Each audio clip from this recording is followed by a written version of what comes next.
ಕಲಾವಿದರು ಮತ್ತು ಕಾರ್ಮಿಕರ ವಿರುದ್ಧ ನಿರ್ಮಾಪಕ ಮುನಿರತ್ನ ಕೇವಲವಾಗಿ ಮಾತನಾಡಿದರು. ಚಿತ್ರರಂಗಕ್ಕೆ ನಾರಾಯಣ್ ವಿದಾಯ ಹೇಳಿದ ವೇಳೆ ಸುವರ್ಣ ನ್ಯೂಸ್ನಲ್ಲಿ ನಡೆದ ಕಾರ್ಯಕ್ರಮದಲ್ಲಿ ಮುನಿರತ್ನ ಆಡಿದ ಮಾತುಗಳು ಆಕ್ರೋಶಕ್ಕೆ ಕಾರಣವಾಗಿವೆ. ಮುನಿರತ್ನ ಹೇಳಿಕೆಗೆ ನಟ ಯೋಗೀಶ್ ಟಾಂಗ್ ನೀಡಿದರೆ, ನಾನು ನಿರ್ಮಾಪಕರ ಮಗ, ಅವರ ಕಷ್ಟ ನನಗೂ ಗೊತ್ತು ಎಂದಿದ್ರು. ಈ ಎಲ್ಲ ವಿಷಯಗಳ ಕುರಿತು ಚರ್ಚಿಸಲು ನಿರ್ಮಾಪಕರ ಸಂಘ ಇಂದು ಸಂಜೆ 4 ಗಂಟೆಗೆ ಚಲನಚಿತ್ರ ವಾಣಿಜ್ಯ ಅಕಾಡೆಮಿಯಲ್ಲಿ ಇವತ್ತು ಸಭೆಯನ್ನು ಕರೆದಿದೆ. ಸಾಕಷ್ಟು ಟೀಕೆ ಕೂಡ ಇದಕ್ಕೆ ವ್ಯಕ್ತವಾಗಿದೆ. ಈ ಕುರಿತು ಸಭೆಯಲ್ಲಿ ಚರ್ಚೆ ಕೂಡ ನಡೆಯುವ ಸಾಧ್ಯತೆ ಇದೆ.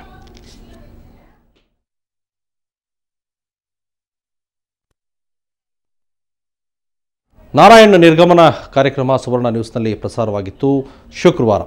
ಆ ಕಾರ್ಯಕ್ರಮದಲ್ಲಿ ನಿರ್ಮಾಪಕರ ಸಂಘದ ಅಧ್ಯಕ್ಷ ಮುನಿರತ್ನ ಮಾತನಾಡಿದರು. ಮುನಿರತ್ನ ಅವರ ಹೇಳಿಕೆಯೊಂದು ಬಹುಶಃ ಕಲಾವಿದರಿಗೆ ಮತ್ತು ಕಾರ್ಮಿಕರಿಗೆ ಇದು ಬಹಳ ಒಂದು ರೀತಿ ಅವಾಚ್ಯವಾಗಿ ಕಂಡುಬಂದಿದ್ದು, ಅವರು ಇದರ ವಿರುದ್ಧ ಕ್ರಮ ಕೈಗೊಳ್ಳಬೇಕು ಅನ್ನುವ ಬಗ್ಗೆ ಚರ್ಚೆ ನಡೀತಾ ಇದೆ. ಕಲಾವಿದರು ಮತ್ತು ಕಾರ್ಮಿಕರ ವಿರುದ್ಧ ನಿರ್ಮಾಪಕ ಮುನಿರತ್ನ ಅವರು ನಿರ್ಮಾಪಕರ ಸಂಘದ ಅಧ್ಯಕ್ಷರು ಕೂಡ ಅವರು ಕೇವಲವಾಗಿ ಮಾತನಾಡಿದರು ಅನ್ನುವ ಉದ್ದೇಶ ಇದೆ. ಇದಕ್ಕೆ ಸಂಬಂಧಪಟ್ಟಂತೆ ನಿನ್ನೆ ಪತ್ರಿಕೆಯೊಂದಕ್ಕೆ ನಟ ಲೂಸ್ ಮಾದ ಖ್ಯಾತಿಯ ಯೋಗೀಶ್ ಕೂಡ ರಿಯಾಕ್ಟ್ ಮಾಡಿದರು. ಇದಕ್ಕೆ ಸಂಬಂಧಪಟ್ಟಂತೆ ಸಂಜೆ ಕನ್ನಡ ಚಲನಚಿತ್ರ ವಾಣಿಜ್ಯ ಮಂಡಳಿಯಲ್ಲಿ ಸಭೆ ಕರೆದು ಬಹುಶಃ ನಿರ್ಮಾಪಕರ ಸಭೆಯಲ್ಲಿ ಯೋಗೀಶ್ ವಿರುದ್ಧ ಕ್ರಮ ಕೈಗೊಳ್ಳುವ ಸಾಧ್ಯತೆ ಇದೆ ಅನ್ನಲಾಗ್ತಾ ಇದೆ. ಕಲಾವಿದರು ಮತ್ತು ಕಾರ್ಮಿಕರ ವಿರುದ್ಧ ನಿರ್ಮಾಪಕ ಮುನಿರತ್ನ ನೀಡಿದ ಹೇಳಿಕೆಗೆ ನಟ ಯೋಗಿ ತೀವ್ರ ಆಕ್ಷೇಪವನ್ನು ವ್ಯಕ್ತಪಡಿಸಿದರು. ನಟ ಯೋಗಿ ವಿರುದ್ಧ ನಿರ್ಮಾಪಕರು ಈಗ ತಿರುಗಿ ಬಿದ್ದಿದ್ದಾರೆ.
ನಿರ್ಮಾಪಕರು ಹಾಗೂ ಕಲಾವಿದರ ನಡುವೆ ಮತ್ತೊಮ್ಮೆ ಬೆರುಕು ಕಾಣಿಸಿಕೊಂಡಿದೆ. ಮೊನ್ನೆ ನಾರಾಯಣ ನಿರ್ಗಮನ ಕಾರ್ಯಕ್ರಮದಲ್ಲಿ ನಾರಾಯಣ್ ಜೊತೆ ಮಾತಾಡುತ್ತಿದ್ದ ನಿರ್ಮಾಪಕರ ಸಂಘದ ಅಧ್ಯಕ್ಷರಾದ ಮುನಿರತ್ನ ಅವರ ಹೇಳಿಕೆ ಒಂದು ಕಲಾವಿದರು ಮತ್ತು ಕಾರ್ಮಿಕರ ಸಂಘ ಅವಹೇಳನಕಾರಿಯಾಗಿ ಮಾತನಾಡಿದರೆ ಅನ್ನೋದ್ರ ಬಗ್ಗೆ ಆಕ್ಷೇಪ ವ್ಯಕ್ತಪಡಿಸಿತ್ತು.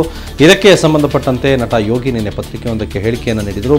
ಇದಕ್ಕೆ ಸಂಬಂಧಪಟ್ಟಂತೆ ಈಗ ನಿರ್ಮಾಪಕರ ಸಂಘ ಗರಂ ಆಗಿದ್ದು, ಯೋಗಿ ವಿರುದ್ಧ ಕ್ರಮ ಕೈಗೊಳ್ಳೋದಕ್ಕೆ ಇವತ್ತು ಸಂಜೆ 4 ಗಂಟೆಗೆ ಚಲನಚಿತ್ರ ವಾಣಿಜ್ಯ ಮಂಡಳಿಯಲ್ಲಿ ಸಭೆಯನ್ನು ಕರೆಯಲಾಗಿದೆ.